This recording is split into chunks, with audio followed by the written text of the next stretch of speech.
तो अब मालदीव के प्रेसिडेंट ने खुद भारत से दूरियां बनाना शुरू कर दिया है और मालदीव के राष्ट्रपति मोहम्मद मुइज़ू ने जब से चीन के साथ मिलकर साठगांठ किया है, तब से उनके तेवर भारत के खिलाफ बदले हुए हैं।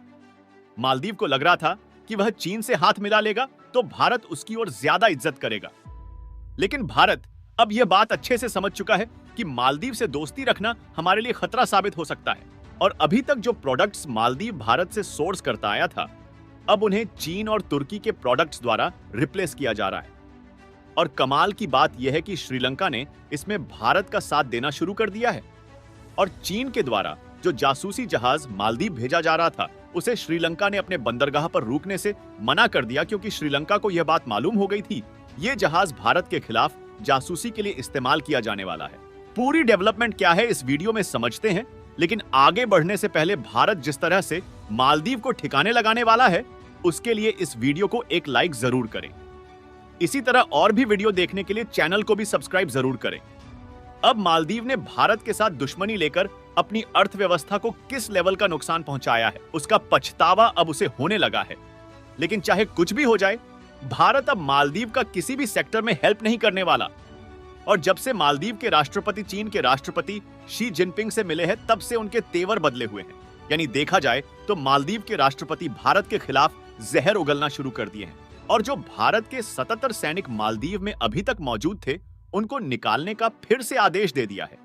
वैसे तो मालदीव के राष्ट्रपति ने इन सैनिकों को निकालने का आदेश उसी समय दे दिया था जब वह नए राष्ट्रपति बने थे। फिर भी अभी तक इसके लिए कोई समय सीमा निर्धारित नहीं की गई थी।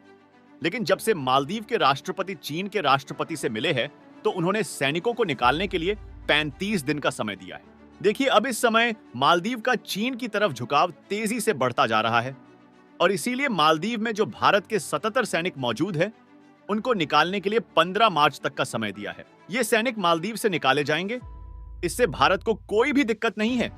लेकिन समस्या इस बात की है कि इन सैनिकों की जगह चीन के सैनिकों को रखा जाएगा, जिससे मालदीव की लोकेशन का फायदा उठाकर चीन भारत पर जासूसी करने का काम करेगा। इसीलिए भारत नहीं चाहता कि मालदीव में जो भारतीय सैनिक मौजूद हैं, उन्हें चीन के सैनिकों द्वारा रिप्लेस किया जाए। यानी कि अब मालदीव पूरी तरह से चीन की ओर झुकता हुआ नजर आ रहा है और मालदीव ने भारत से दूरियां बनाने की तैयारी शुरू कर दी है।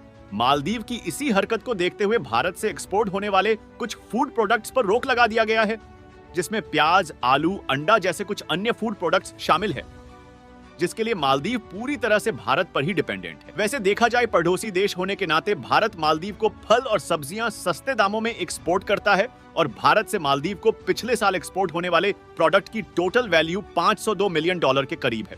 और भारत कुछ प्रोजेक्ट्स भी, एलपीजी प्रोजेक्ट और रिन्यूएबल एनर्जी के इस सोलर प्रोजेक्ट को भी दूसरे देशों में शिफ्ट करने जा रहा है।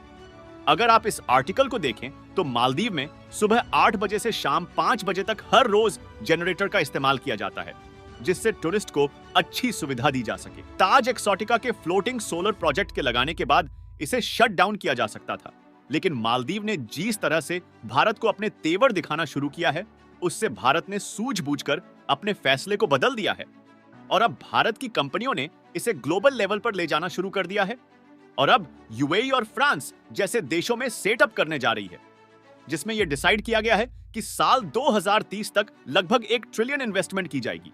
और ध्यान दिया जाए तो दुनिया में 121 ऐसे देश हैं जहां पर सोलर पार्क की बड़ी मात्रा में रिक्वायरमेंट है और यही मौका भारत को यूएई, फ्रांस और ऑस्ट्रेलिया में मिल चुका है, जहां पर यह कंपनियां अपने फ्लोटिंग सोलर पार्क को सेटअप करने वाली है। वहीं दूसरी तरफ अब मालदीव के माले में चीन के द्वारा जासूसी जहाज भेजे जा रहे हैं और ये सारे जासूसी जहाज भारत के खिलाफ नजर रखने में इस्तेमाल किए जाएंगे। यानी कि जिस तरह चीन ने कुछ सालों पहले श्रीलंका को फंसाया था, उसी तरह अब मालदीव के साथ भी करने जा रहा है। और श्रीलंका को यह बात तब समझ में आई जब पूरी तरह से कर्ज में डूब चुका था और उसका हम्बनटोटा एयरपोर्ट चीन ने जब्त कर लिया। और देखा जाए तो इस समय चीन मालदीव के साथ भी उसी तरह के कारनामे कर रहा है और मालदीव चीन से कर्ज लेने के बाद यह सोच रहा है कि चीन उसकी हमेशा मदद करता रहेगा। फिलहाल श्रीलंका को देखा जाए तो इस समय वह भारत के साथ है, क्योंकि उसे चीन के साथ हाथ मिलाने की गलती का अंजाम पता चल चुका है और श्रीलंका इस समय भारत के साथ है। इसलिए भले ही श्रीलंका छोटा सा देश है, लेकिन वह भारत की मदद करने के लिए हमेशा तैयार रहता है और हाल ही में चीन के एक जासूसी जहाज को हिंद महासागर से होते हुए मालदीव भेजा गया है और यह जासूसी जहाज श्रीलंका के रास्ते से होते हुए मालदीव के माले स्टेट में जा रहा है। और इसी बीच चीन के इस जहाज ने श्रीलंका के बंदरगाह में रोकना चाहा, लेकिन श्रीलंका ने इस जासूसी जहाज को अपने यहां रुकने से साफ इनकार कर दिया, क्योंकि यह बात श्रीलंका को अच्छे से मालूम है कि चीन इस वेसल्स का इस्तेमाल भारत के खिलाफ जासूसी करने के लिए करेगा।